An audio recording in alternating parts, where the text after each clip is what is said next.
Salut les poulets fermiers, donc en gros là on va parler un petit peu de Wanikani, c'est le site que j'utilise pour apprendre le japonais depuis peu.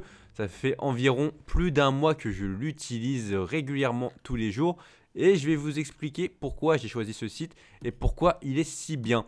Bon, j'ai déjà enregistré la vidéo hier mais j'ai remarqué que le son était de médiocre qualité et là j'utilise le Streamlabs et j'essaie de ne pas aller dans le rouge parce que sinon le son sature. Et j'ai remarqué quand même que le son peu et tu. Quand même, ça fait un peu bugger. Mais c'est pas grave. Donc voilà, vous aurez quand même cette petite vidéo. Donc en gros, bon, je vais pas me présenter, on s'en fout un petit peu, mais j'apprends le japonais depuis pas mal de temps. Et je m'étais dit qu'il était enfin temps de suivre une seule méthode unique pour progresser justement dans le japonais. Et donc je vais expliquer comment fonctionne le site. Donc je vais faire un petit cours de japonais assez rapidement. Donc le japonais, il y a trois systèmes d'écriture. Il y a les hiragana, donc qui est vraiment le système un petit peu arrondi. Il y a A, I, U, E, O, Kakiku, Keko, Sashisu, Seso, Tatitsu, Teto, Naninu, Neno. Et voilà, vous remarquez que l'écriture est assez arrondie. Après, il y a les katakana. Donc là, c'est des écritures aussi où on utilise en général des mots anglais ou voilà, c'est des par exemple knife, on dit knife par exemple, ou je sais pas, on dit télébi, télévision, voilà, donc on utilise les katakana en général pour écrire ces mots d'origine anglaise ou certains pays. Et voilà, comme tu peux le remarquer, les katakana c'est plus des traits droits, et c'est moins arrondi, donc on arrive à faire la différence entre les deux systèmes d'écriture. Et enfin, il y a le système des kanji, donc qui est le plus compliqué et complexe, c'est comme tu peux le remarquer. Bah voilà, c'est composé en général de un trait jusqu'à 20 traits, voire plus. Et tu peux aussi faire des combinaisons de kanji. Ce qui veut dire que par exemple, tu peux mettre un kanji après l'autre, ou voire même 3, 4 kanji, 5, 6 kanji d'affilée, et ça veut dire un nouveau mot. Bref, donc c'est assez compliqué. Dans la vie de tous les jours, tu dois juste environ apprendre 2000 kanji, donc 2000 caractères, et chaque kanji, ça veut dire plus ou moins un mot. Donc par exemple, là, il y a le mot kokoro, donc cœur. Voilà, ça veut dire le kanji. Ce kanji veut dire cœur. Et après, bon, si tu le mets avec un autre kanji, par exemple, il y a le kanji de la montagne. Je ne sais pas s'il y a. Alors, on va essayer Kazan, kanji, STP. J'espère que tu vas comprendre. Donc voilà, par exemple, le kanji de la montagne, il y a Kazan. Donc il y a le kanji du feu, Hi. Et le kanji de la montagne. Et la montagne en feu, ça donne quoi? Ça donne Kazan. Donc voilà, ça fait une combinaison de kanji assez simple. Ça donne la volcano. Je suis bête, ça donne un volcan, tout simplement. Et donc, bon bah voilà, pour cette petite explication par rapport au kanji. Comme je l'ai dit, c'est pas forcément un cours pour apprendre le japonais. Je vais parler du site. Et donc, pourquoi ce site est si bien? Déjà, il y a un système de niveau. Donc, on commence au niveau 1 et on finit au niveau 60. Et après, ce qui est bien aussi, c'est que à chaque fois qu'on gagne un niveau, il y a écrit le petit message, voilà, les belles apu au Medeto. Donc, il dit merci, félicitations d'avoir gagné un niveau. Et après, évidemment, il y a un peu un système comme dans les jeux vidéo où tu te dis, en fait, finalement, plus tu avances et plus, en fait, au début, tu es nul. Et après, tu te rends compte que tu progresses et c'est de plus en plus simple. Et tu te rends compte que aussi le niveau des kanji devient de plus en plus élevé. Donc, c'est assez progressif, c'est ça qui est très sympa. Après, voilà, donc il y a plusieurs types d'apprentissage. Il y a les radicaux, il y a les kanji et le vocabulaire. Donc, on va commencer par les radicaux. Non, en fait, on va peut-être commencer par les kanji. Donc, les kanji, je viens de vous expliquer c'était un peu quoi. Et on va prendre un kanji assez difficile. Allez, soyons fous. On va commencer avec le niveau 41. Et on va prendre un kanji qui a l'air compliqué, voilà, qui fait vraiment mal aux yeux. Donc, je vais prendre un kanji où il y a au moins 20 traits. Alors, est-ce qu'il y a. Bon, belle. Alors, comme tu peux le remarquer avec le kanji belle, il est composé en fait de environ. Bon, j'ai pas compté le nombre de traits, mais il doit y avoir environ 20 traits. Et en fait, comme tu peux le remarquer, il y a écrit une radical combination. Ça veut dire qu'en fait, ce kanji est composé pardon, de trois radicaux. Donc, il y a le radicaux de l'or. Donc, je ne sais pas si tu arrives à le remarquer, mais en fait, il est à gauche. Il y a le radical stand, donc qui est en haut. Voilà, il est un peu aplati, il est en haut. Et il y a le radical mura, donc village, qui est en bas. Donc, quand tu combines gold plus stand plus village, ça donne le mot, le kanji belle. Donc tu vas me dire, c'est quoi la logique? Pourquoi si on met gold plus 10 plus village, on obtient belle? Ne cherche pas à comprendre, c'est comme ça. Et donc ce qui est intéressant avec ce site, c'est qu'il y a des méthodes mémotechniques pour apprendre. Tu vois, par exemple, mais où est donc Ornicar? Bah, tout le monde le connaît. Bon, pas tout le monde, mais c'est une méthode mémotechnique pour apprendre. Ou qui, que, quoi, dont, où, des choses comme ça. Pour apprendre des pronoms relatifs. Et là, c'est un peu pareil sur Wanikani, en fait, pour ce kanji. En fait, il y a une méthode mémotechnique. Ça veut dire qu'ils font souvent des histoires. Something made of gold stands in a village. It's a bell, the village bell. Donc en fait, il reprend les radicaux. Donc comme je l'ai dit, voilà, il y a le radical gold, stand et village. Donc il y a les trois radicaux dans la phrase. Et en général, il y a aussi le kanji dans la phrase. Et après, il crée une petite histoire. Donc quelque chose qui est fait d'or stands in a village, donc se tient devant le village. C'est une horloge. Non, une belle, c'est une cloche. C'est une cloche. La cloche du village. Donc voilà, tu vois, après, ça te permet de imager un petit peu qu'il y a de l'or et que ça se tient, c'est devant le village, il y a le mot village et il y a le mot cloche. Donc voilà, c'est pour ça que c'est pas mal. Après, il y a les lectures. Donc au japonais, il y a deux lectures. Il y a la lecture onyomi et la lecture kunyomi. Donc la lecture onyomi, c'est quand on fait des combinaisons. Donc je te remontre Kazan. Kazan, donc comme je l'ai dit, c'est le hi et la montagne, la Yama. Et donc là, on fait la lecture onyomi des deux. Donc la lecture onyomi de hi, donc du feu, c'est K. Et de montagne, c'est san. Sauf que après, bon, en fait, quand tu combines des. Normalement, ça fait Kasan. Mais sauf qu'en fait, ça marche pas très bien. En fait, dans la prononciation, Kasan, ça passe pas très bien. Donc, ils ont décidé de mettre un Z. Donc, des fois, il y a des modifications quand tu fais des combinaisons de kanji. C'est pour ça qu'il faut faire gaffe. Mais donc, voilà, c'est ça la lecture onyomi. En gros, c'est la lecture en général où on combine les kanji. Après, la lecture kunyomi, donc les lectures où le kanji est tout seul. Donc, comme je l'ai dit, par exemple, le kanji de la montagne, ça se prononce Yama. Et voilà, tout seul. En fait, quand tu vois le kanji tout seul, bah, montagne, c'est Yama, quoi. Et donc, c'est pour ça qu'il y a plusieurs lectures de kanji. Et après, Nanori, je ne sais plus c'est quoi. Faudrait que je revoie ça. Et donc, là aussi, il y a une méthode mémotechnique pour tout simplement retenir la lecture du kanji. Donc, the bell rings whenever the shogun arrive in the village. Its ringing echoes through the entire village, so everyone knows they have to come out and pay their respect. Donc l'histoire, en gros, voilà, il y a la petite cloche, il y a le shogun, et le shogun, la prononciation de ouf, il y a le shogun qui arrive au village, et donc après il y a la petite cloche pour dire que le shogun est arrivé et que tout le monde doit payer doit payer ses respects, doit donner ses respects au shogun. Donc voilà, bref, comme tu peux le remarquer, après il y a des petites histoires qui permettent de mémoriser plus facilement le kanji. Après il y a aussi les Nyai Visually Similar Kanji, donc c'est les kanji qui ressemblent à Bell, donc à Bell. Et voilà, tous les kanji qui lui ressemblent, qui utilisent peut-être des radicaux qui lui ressemblent. Et après on peut aussi voir des Found in Vocabulary. Donc ce kanji Bell, on peut l'utiliser avec quel autre kanji. Donc là c'est écrit Keisho, donc alarme Bell, et sinon Kane. Donc on peut aussi dire, ça veut aussi dire Kane ce kanji. Je connais ce kanji en fait, Bell, parce qu'il y a une musique, c'est Kane wo narashite. Donc voilà, le fait de donc ring a bell, donc c'est pour ça que je connais la lecture kunyomi de ce kanji.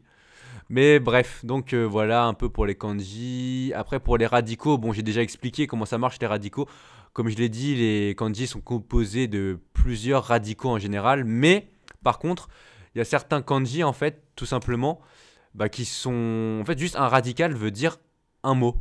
Bah, peut dire un kanji. C'est-à-dire que par exemple, là, ce radical qui veut dire woman, donc jo ou onna, en gros, quand on le prend tout seul, ça veut aussi dire un kanji, ça veut aussi dire un mot. Donc après, on peut le combiner avec d'autres kanji, etc. Ça fera d'autres mots.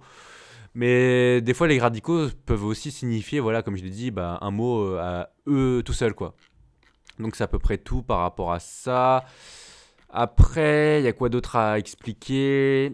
Il y a expliqué. Ah oui, comment ça marche en fait ce site. En gros, quand tu gagnes un niveau, donc quand tu es au niveau 1, tu as des leçons à faire. Donc today's lesson. Donc tu as des leçons soit de radicaux, comme je l'ai expliqué, soit des kanji, soit du vocabulaire. Et donc tu mets start lessons. Donc en gros, là il y a le kanji en haut, il y a l'hiragana et il y a la traduction du mot. Donc là, c'est pour le vocabulaire. Il y a la kanji composition. Donc si le kanji est composé de plusieurs radicaux. Et après, il y a le meaning, donc la signification voilà, du kanji. Ils font un peu une explication. Il y a les readings, donc il y a la lecture des kanji. Donc là, ce kanji, ça se prononce ma, zu. Et après, voilà, il y a une petite explication. Et la petite phrase mémotechnique. First of all, to start with, you have to make it through this maze. Bon, après, il faut savoir lire l'anglais, hein, donc c'est quand même conseillé. Tu peux pas utiliser ce site si tu ne sais pas lire l'anglais. Ou sinon, tu peux utiliser ce site si tu ne sais pas lire l'anglais pour apprendre des nouveaux mots. J'ai appris pas mal de nouveaux mots avec ce site, hein. Narwhal, je ne savais pas c'était quoi, par exemple. Mais donc, ouais, c'est sympa. Donc, après, il y a ça pour le vocabulaire, pour tous les vocabulaires, voilà, pour tous les mots. Et après, tu passes un petit quiz. Donc là, tu dois mettre la cote à E, donc tu dois mettre la réponse. Et bah, celui-ci, je sais pas du tout c'est quoi. C'est Kongetsu, je crois. J'ai pas révisé. Kongetsu? Non, ok.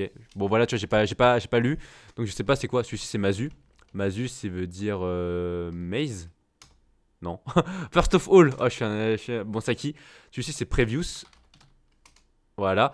Et donc, après, tu travailles un petit peu comme ça. Et après, une fois que tu as bon, tu passes à un autre kanji, etc. Tu passes à un autre kanji.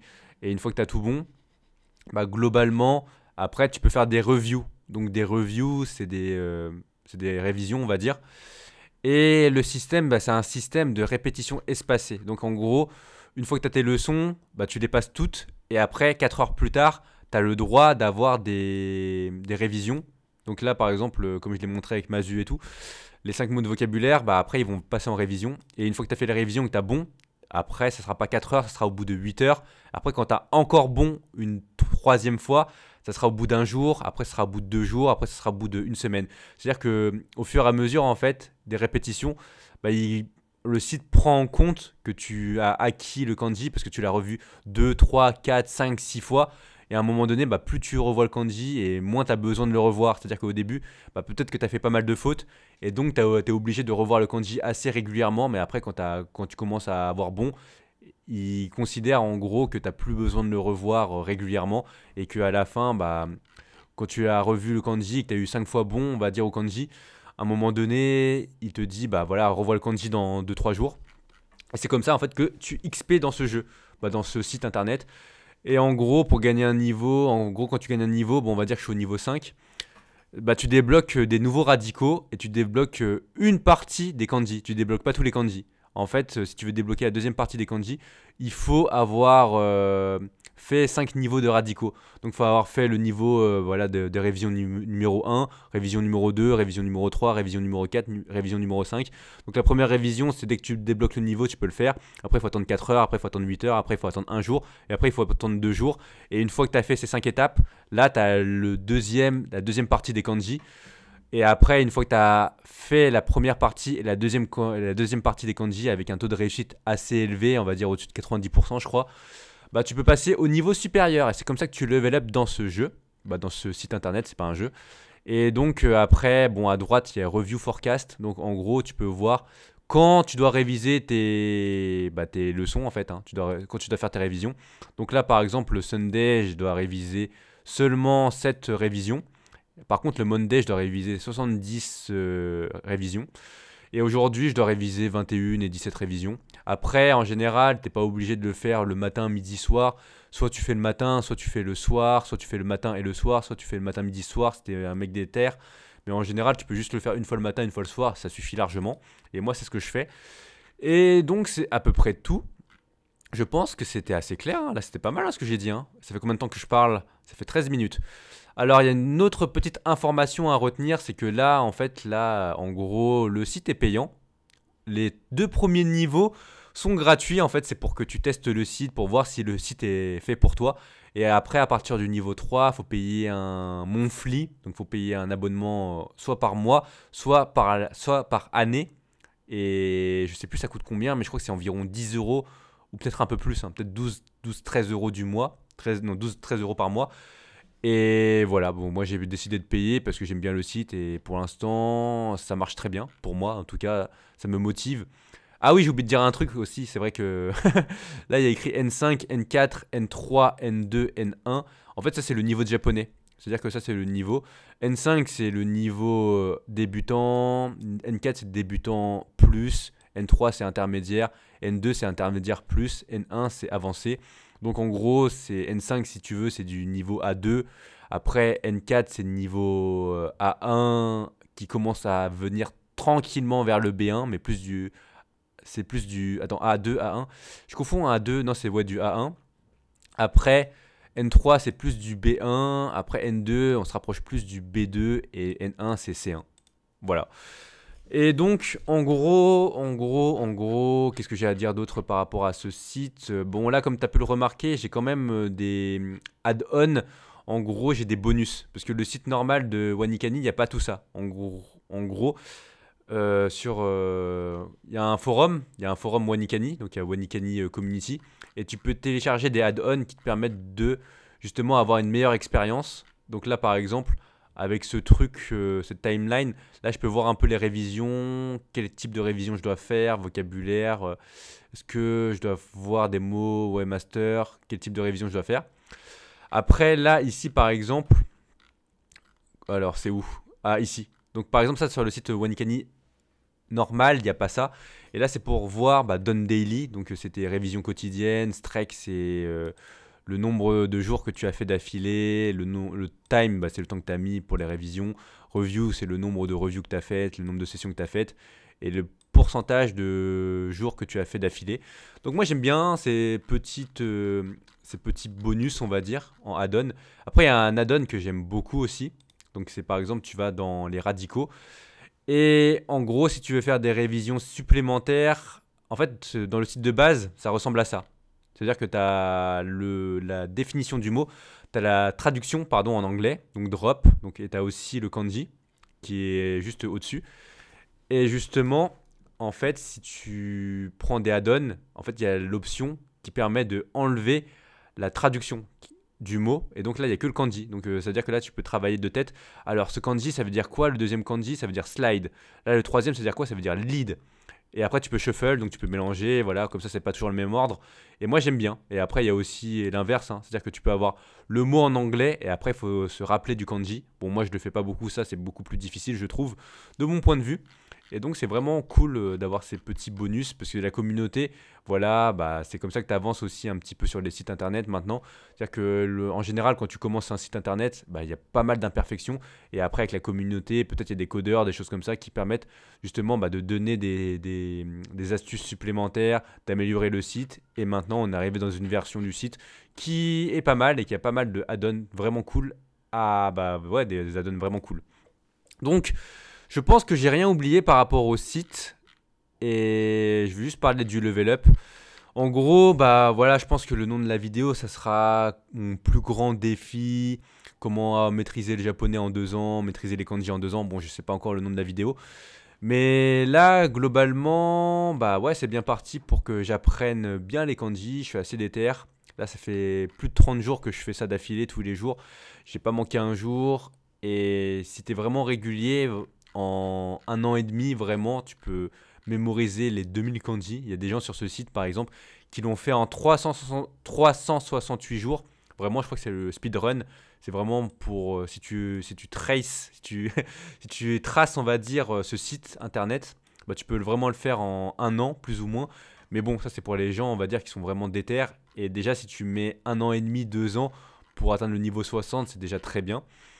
C'est vrai que moi, par rapport au japonais, voilà, j'ai mis pas mal de temps à enfin me dire que je devais apprendre ça sérieusement. Et ce site-là, en tout cas, moi, j'aime bien. Après, peut-être qu'il y a des meilleurs sites, probablement, parce que il y a toujours des nouveaux sites qui sortent, il y a toujours des nouvelles méthodes, mais des fois, faut se tenir à une seule méthode. Et pour moi, je vais utiliser celle-ci. Je crois que j'ai rien oublié. Donc, je vais faire probablement des vidéos sur Wanikani pour faire des updates de mon niveau chaque mois. Ça veut dire que, en fait, tu peux gagner un niveau dans Wanikani tous les 7 jours. Si vraiment tu speedrun le site, en 7 jours, tu peux gagner un niveau. Moi, j'ai plutôt envie de gagner un niveau tous les 10 jours. Voilà, je suis pas pressé. J'ai pas envie de speedrun le site, j'ai envie de prendre le temps, on va dire. Et donc, si je fais une vidéo tous les mois, en général, j'aurais gagné 3 niveaux. C'est-à-dire que là, normalement, là, je suis au niveau 4. Je vais bientôt passer au niveau 5. C'est-à-dire que quand je referai la vidéo, une vidéo pour évaluer mon niveau, je serai peut-être au niveau, j'aurais fini le niveau 5, j'aurais fini le niveau 6. Je serai peut-être au niveau 7 ou au niveau 8. Donc voilà, je ferai une petite update pour voir si le site est efficace, si j'ai maîtrisé les kanji, etc. etc. Donc voilà, je pense que j'ai plus rien à dire par rapport à ce site. Vraiment très bon site que je recommande aux personnes si tu veux apprendre le japonais. Et on se retrouve dans une prochaine vidéo. Et là, je vais enchaîner directement avec une vidéo pour tester mon niveau en japonais actuel. Et sur ce, comme tu connais la fin de mes vidéos, n'hésite pas à liker, partager, t'abonner. et aussi Esprit Shonen, soit un poulet fermier et soit un acteur. Non, soit. Attends, voilà. Esprit Shonen, poulet fermier et soit acteur de ta vie. Salut!